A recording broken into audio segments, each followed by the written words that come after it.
Gemeente, ons toetrede lied is gesang 163 en staan asseblief tot na die geloofsbelijdenis.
Ek kyk op na die berge.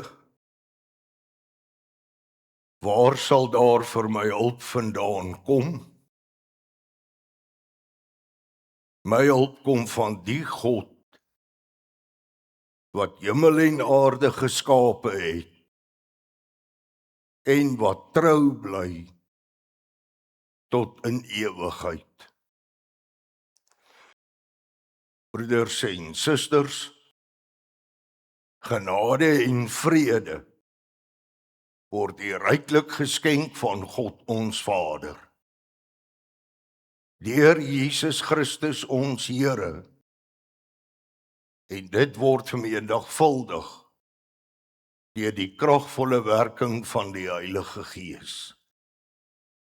Amen. God het ons met sy seën gegroet. Laat ons met 'n blydskap daarop antwoord met die sing van gesang 168 vers 1, 2 en 3.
Kom ons bely ons geloof saam met die kerk van alle eeue. Ek glo in God die Vader, die Almagtige, die skepper van die hemel en die aarde. En in Jesus Christus, sy eniggebore Seun, ons Here, wat ontvang is van die Heilige Gees, gebore is uit die maagd Maria, wat gelei het onder Pontius Pilatus, gekruisig is, gesterf het en begrawe is, en neergedaal het na die hel, wat op die 3de dag weer opgestaan het uit die dode, wat opgevaar het na die hemel, en sit aan die regterhand van God, die Almagtige Vader, van waar hy sal kom om te oordeel, die wat nog lewe en die wat reeds gesterf het. Ek glo in die Heilige Gees, ek glo aan 'n heilige, algemene Christelike kerk, die gemeenskap van die heiliges, die vergewing van sondes, die opstanding van die vlees en 'n ewige lewe. Amen. Kom ons sing Gesang 207, vers 1, waarna u weer kan sit.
Die wet dien vir ons as die reël van ons dankbare lewe voor God. Kom ons luister sorgvuldig na die wet. Toe het God al hierdie gebooie aangekondig. Ek is die Here jou God, wat jou uit Egipte, uit die plek van slawerny bevry het. Jy mag naas my geen ander gode hê nie. Jy mag nie vir jou 'n beeld of enige afbeelding maak van wat in die hemel daarbo, of op die aarde hieronder, of in die water onder die aarde is nie. Jy mag hulle nie vereer of dien nie, want ek, die Here jou God, eis onverdeelde trou aan my. Ek reken kinders die sondes van hulle vaders toe, selfs tot in die 3de en 4de geslag van die wat my haat, maar ek betoon my liefde tot aan die 1000ste geslag van die wat my liefhet en my gebooie gehoorsaam. Jy mag die naam van die Here jou God nie misbruik nie, want die Here sal die een wat sy naam misbruik, nie ongestraf laat bly nie. Sorg dat jy die Sabbatdag heilig hou. 6 dae moet jy werk en alles doen wat jy moet, maar die 7de dag is die Sabbat van die Here jou God. Dan mag jy geen werk doen nie jy of jou seun of jou dogter, of die man of vrou wat vir jou werk, of enige dier van jou, of die vreemdeling by jou nie. Die Here het in 6 dae die hemel en alles daarin gemaak, die aarde en alles daarop, die see en alles daarin. Op die 7de dag het hy gerus, en daarom het die Here dit as gereelde rustdag geheilig. Eer jou vader en jou moeder, dan sal jy lank bly woon in die land wat die Here jou God vir jou gee. Jy mag nie moord pleeg nie, jy mag nie egbreek pleeg nie, jy mag nie steel nie, jy mag nie vals getuienis teen 'n ander gee nie. Jy mag nie iemand anders se huis begeer nie. Jy mag nie sy vrou begeer nie, ook nie 'n slaaf of slavin, 'n bees of 'n donkie, of enigiets anders wat aan hom behoort nie. Kom ons sing Gesang 308 vers 1 en 5.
Gemeente van ons Here Jesus Christus. Ons skriflesing kom vanoggend uit die Nuwe en die Ou Testament. Ons lees eers uit die Nuwe Testament uit 1 Johannes 5 vers 13 tot 21. Uit die Ou Testament uit die boek Levitikus, hoofstuk 16, vers 16 en 19, en dan ook Levitikus 24, vers 17 tot 22.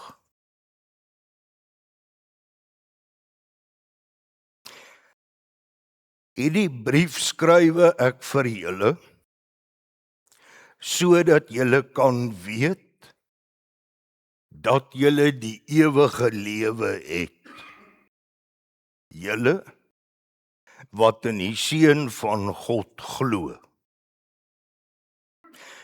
En nou kan ons met vrymoedigheid na God gaan, omdat hy ons gebede verhoor, as ons enige iets volgens sy wil vra.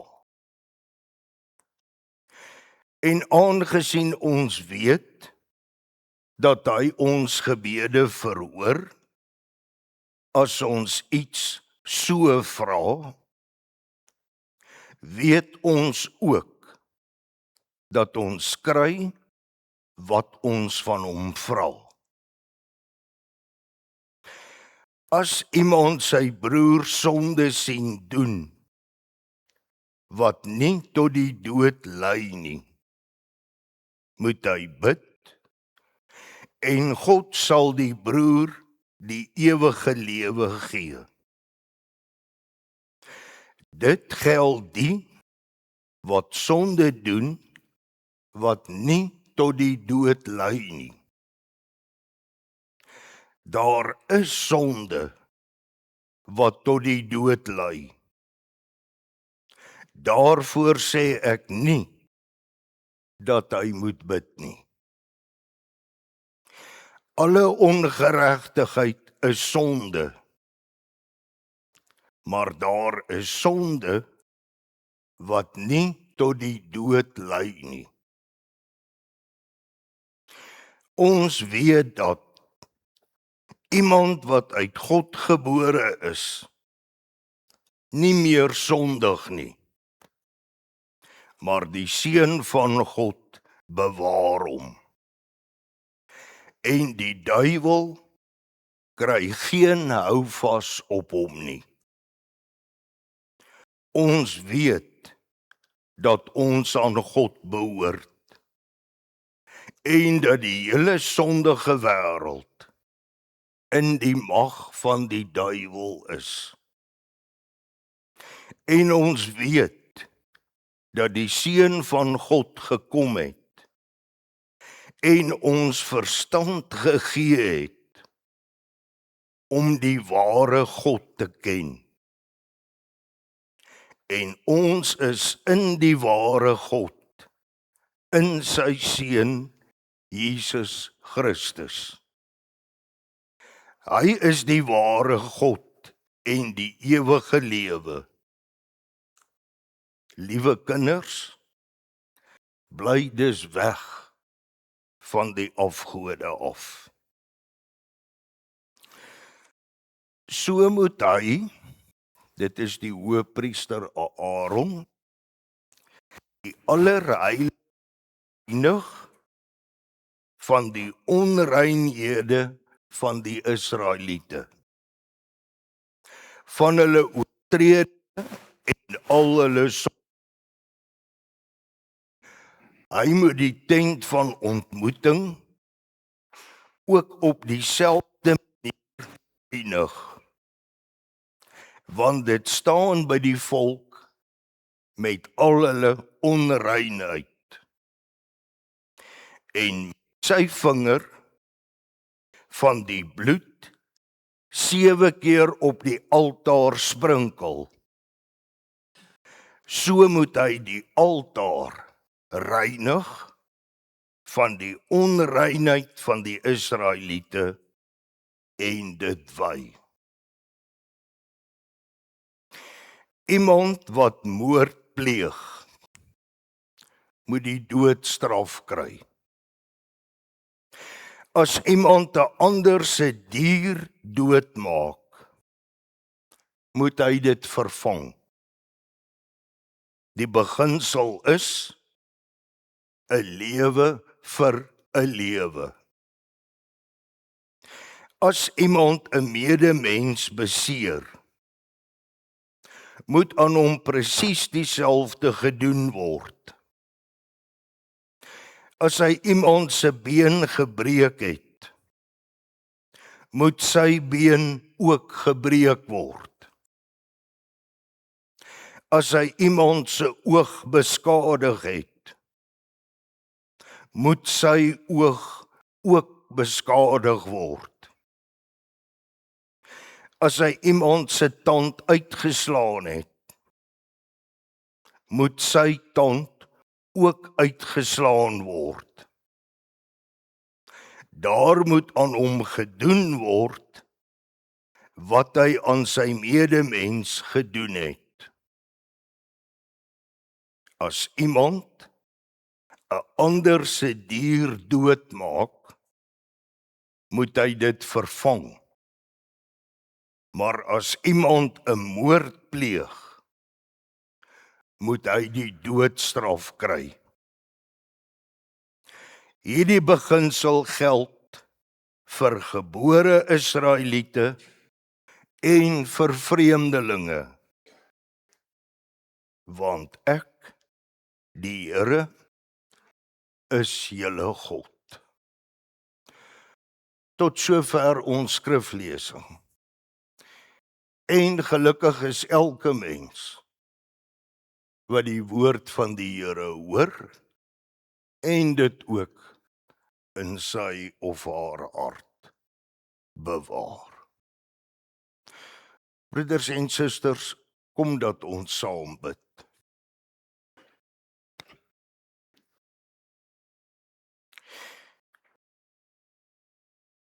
Ons Vader in die hemel, in nederigheid nader ons u troon. Ons eer u en besing u lof as die een en enige God. Ons bely, goeie Heer, dat ons so maklik deur die bose laat verlei. En so maklik gaan dit vir ons net om onsself. Lyk die planne van die bose so aanloklik dat ons die hand wat ons voed, U hand, uit ons lewens wegstoot. Ons bid U, kyk tog vandag weer na U seun en roep tog in herinnering dat sy offer ter wille van ons was. En skenk dan tog aan ons 'n nuwe hart, wat skoon gewas is in sy bloed. Verlos ons van die bose en van onsself. En laat U wil in ons elkeen se lewe geskied. Ons bid vanoggend vir elke kind van U, reg oor die hele wêreld. Bedek ons tog almal met U hand, dat niks in die skepping ons van U sal beroof nie. U weet hoe dit in ons wêreld gaan. U ken die leuen, die haat en die oorloë. Maak ons U kinders tog sterk, al is ons swak. En laat ons ook in elke beproewing wat oor ons kom, U seun met hart en hand net onverskrokke sal bly dien. U ken ons elkeen by die naam. Gee tog dat ons elke lewensoomblik sal bly nadink dat U ons ken en dat die pad wat U seun geloop het Golgotha toe, dat elke tree van hom berekenend net vir ons elkeen was. Skenk tog aan ons net geloof. Juis wanneer die aanslae van hierdie wêreld dreig om ons te oorspoel. God Almagtig, ons roep tot U in die naam van Jesus Christus,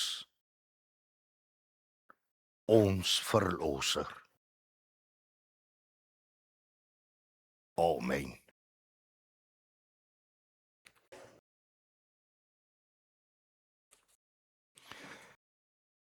Gemeente, kom ons sing vervolgens Gesang 387, die eerste en die derde strofe.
Broeders en susters in ons Here Jesus Christus,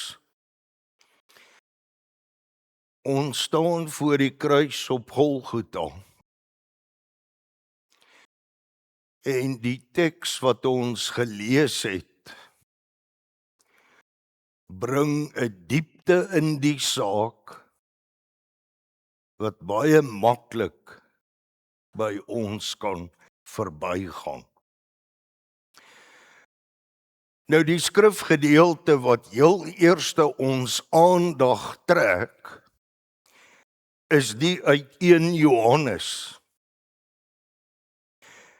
Want hy sê dat daar sondes is wat tot die dood lei. En dat daar sondes is wat nie tot die dood lei nie. Dit val vreemd op die oor. Want reg deur die protestantse wêreld, kerk, glo en bely ons dat daar nie so iets bestaan soos groot en klein sonde nie. Sonde is sonde. En so het Jesus Christus self vir ons die wet kom uitlei in Matteus 5. Daar sê hy dat 'n mens al strafbaar is voor die reg, voor die helse vuur, as jy moord gepleeg het. Maar net so, as jy selfs net vir jou broer gesê het, jou idioot. Is presies dieselfde. Dit verdien die helse vuur. En net so lees ons ook in Jakobus, dat as jy een gebod oortree het, dan het jy die hele wet oortree, wat beteken dat elke gebod gelykwaardig is aan die res van die gebooie. En so het ons ook in die katekese geleer en hoor ons dit telkens in die erediens, ons almal is sondig en ons is die liefde van God nie werd nie. Ons almal soos ons is, verdien die dood. 1 Johannes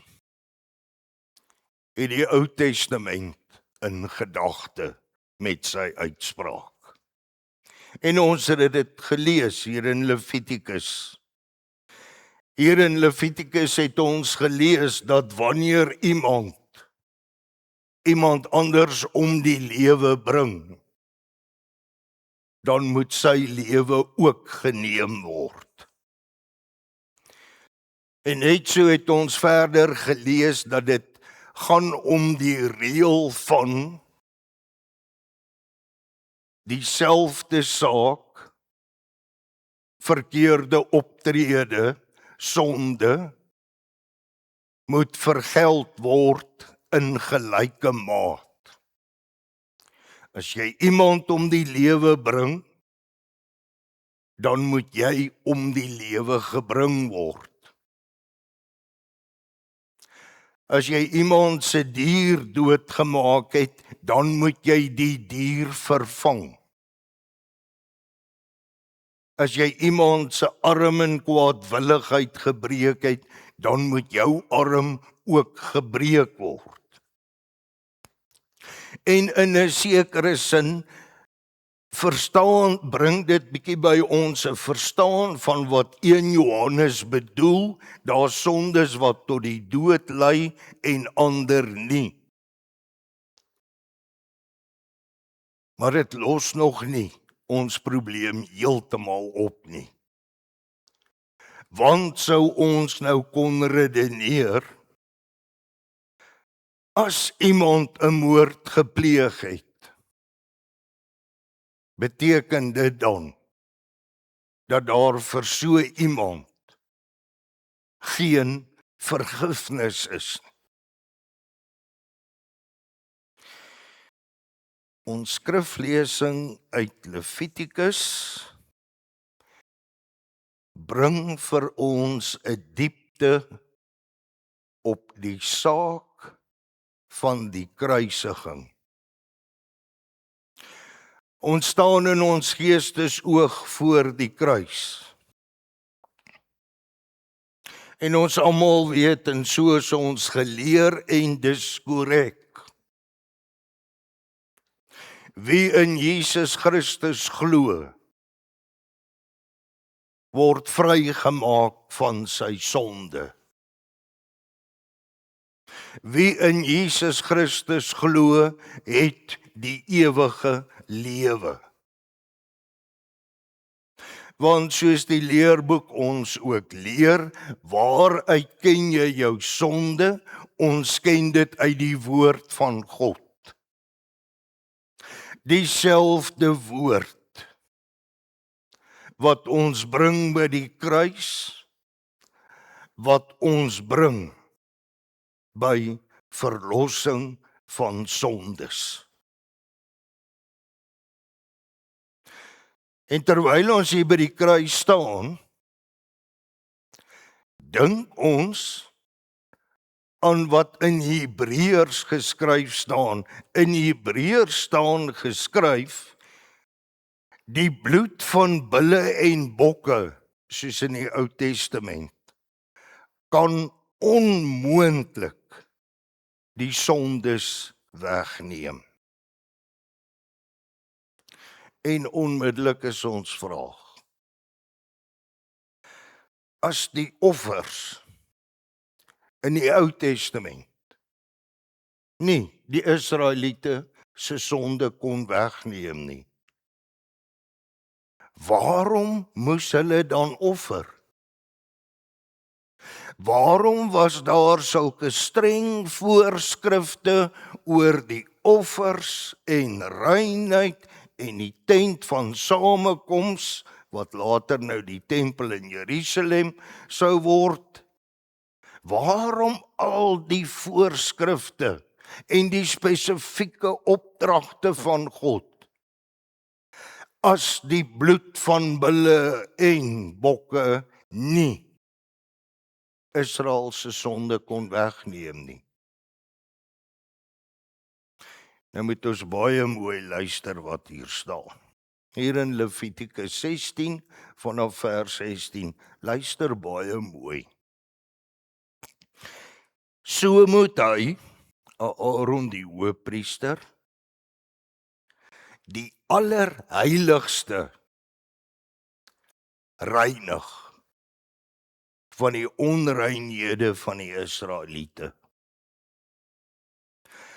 Hy moet die tent van ontmoeting ook op dieselfde manier reinig. Want dit staan by die volk met al hulle onreinheid. En so moet hy ook die altaar reinig van die onreinheid van die Israeliete. Die tabernakel en later die tempel is die heilige woonplek van God by sy volk. Maar sy volk is onrein, besmet met sonde. So waaroor het hierdie wet gegaan? Hierdie wette, en wat jaarliks met die groot versoendag herhaal moes word. Dit het in die eerste plek gegaan om God se woonplek te reinig.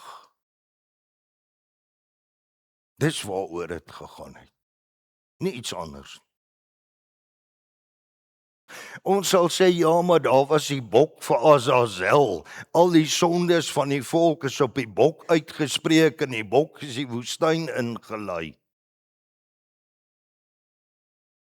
Dit was maar vir 'n wyle dat dit kon gebeur. Want volgende jaar moes daar maar weer 'n bok die woestyn ingestuur word met al die sondes van die volk op die bok. Dit het nie die sonde van die volk weggevat nie. Dit het gegaan oor die reiniging van God se woonplek. Dis waaroor dit gegaan het. En toe lees ons verder oor die sonde wat mense, die Israeliete en ons teenoor mekaar pleeg.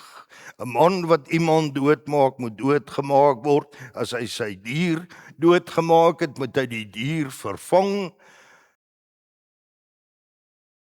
Maar nêrens is daar gesê,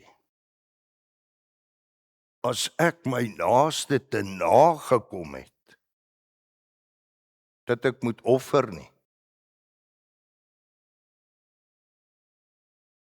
Die offer het gegaan in die eerste plek oor die reiniging van God se woonplek. En dit wat ons en dit wat die Israeliete teen mekaar verkeerd gedoen het, moes net in gelyke maat herstel word. Maar dis juis daardie goed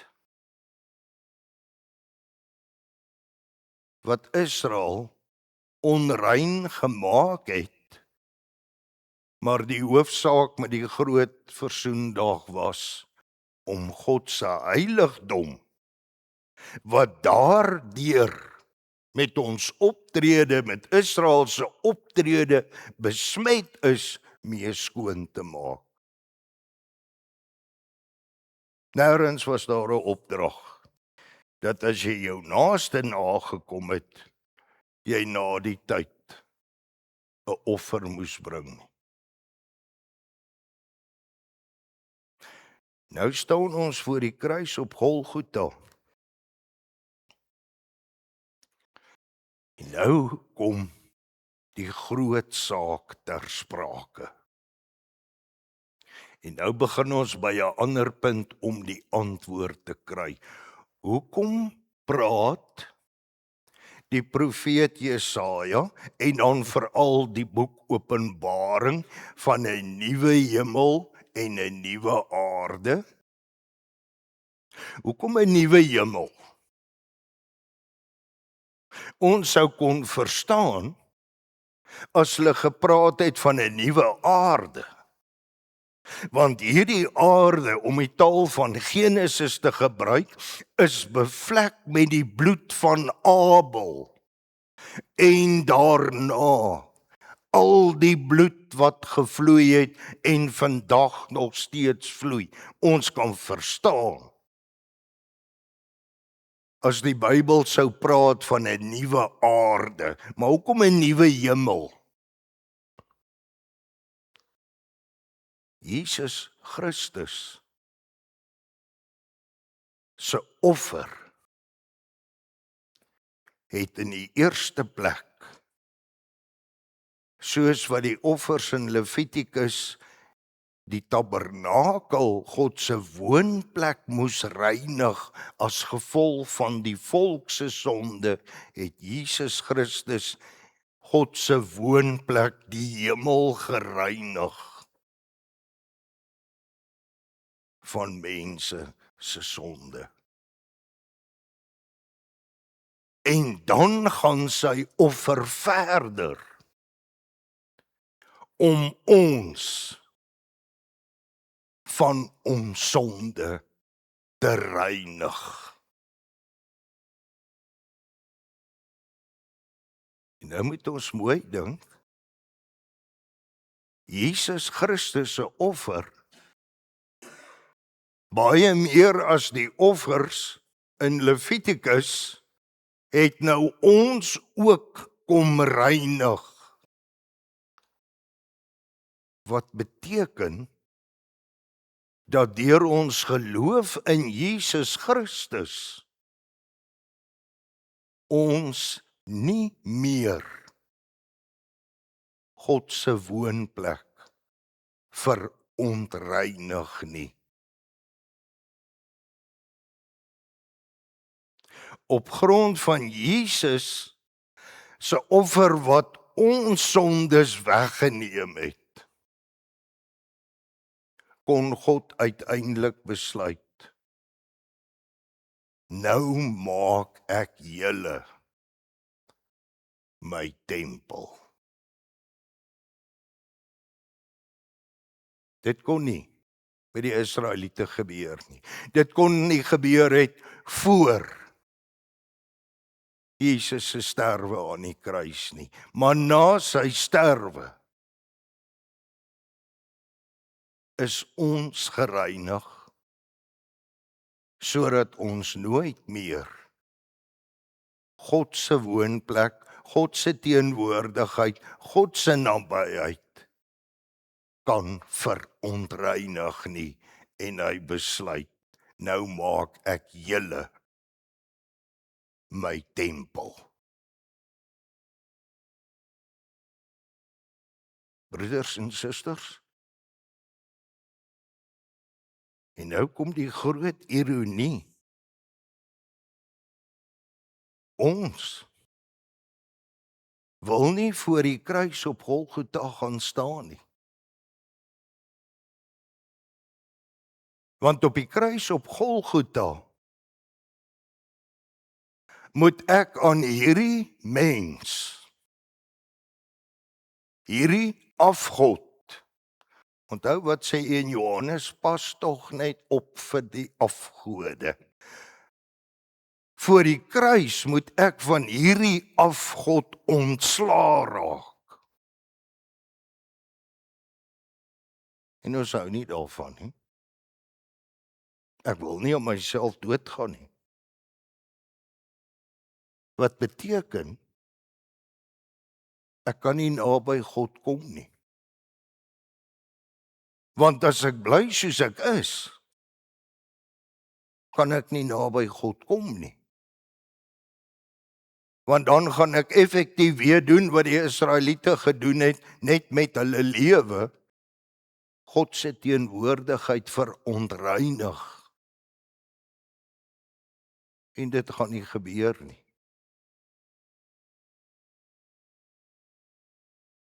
Ons staan voor die kruis op Golgotha.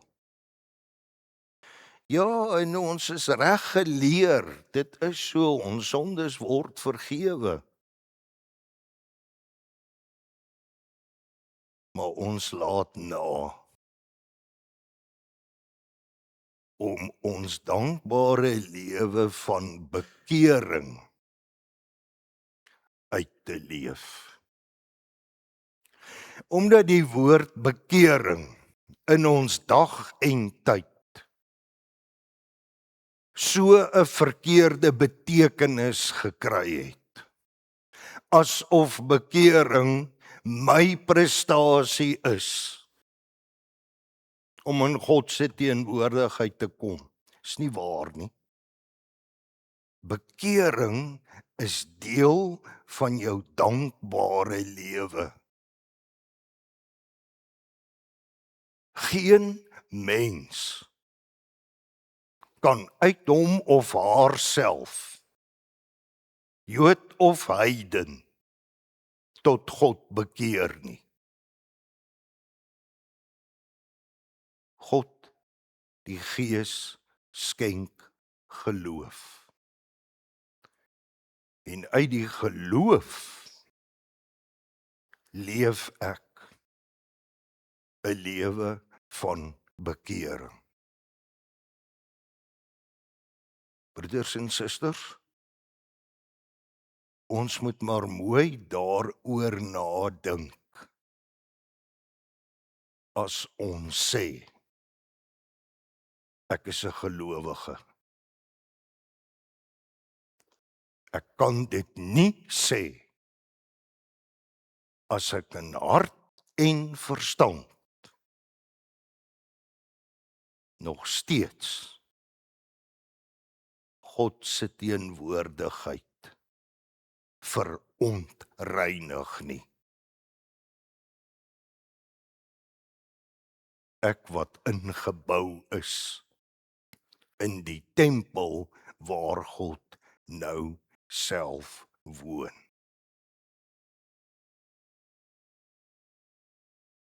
Amen.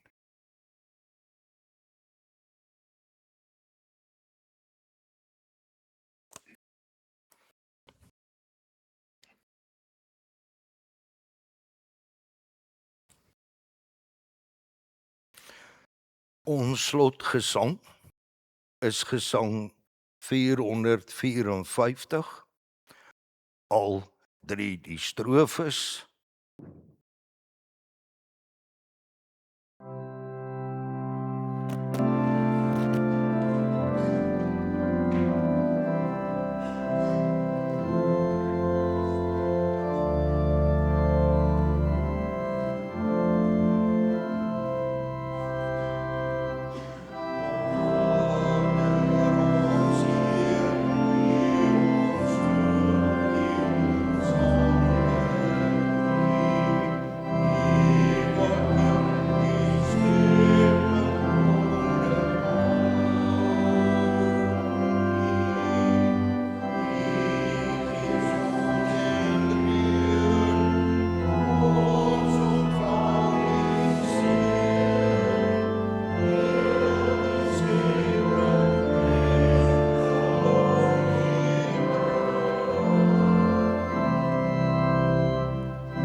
Ontvang die seën van die Here en gaan in vrede. Die liefde van God ons Vader, die genade in Jesus Christus ons Here en die troostvolle gemeenskap van die Heilige Gees bly met u elkeen. Amen.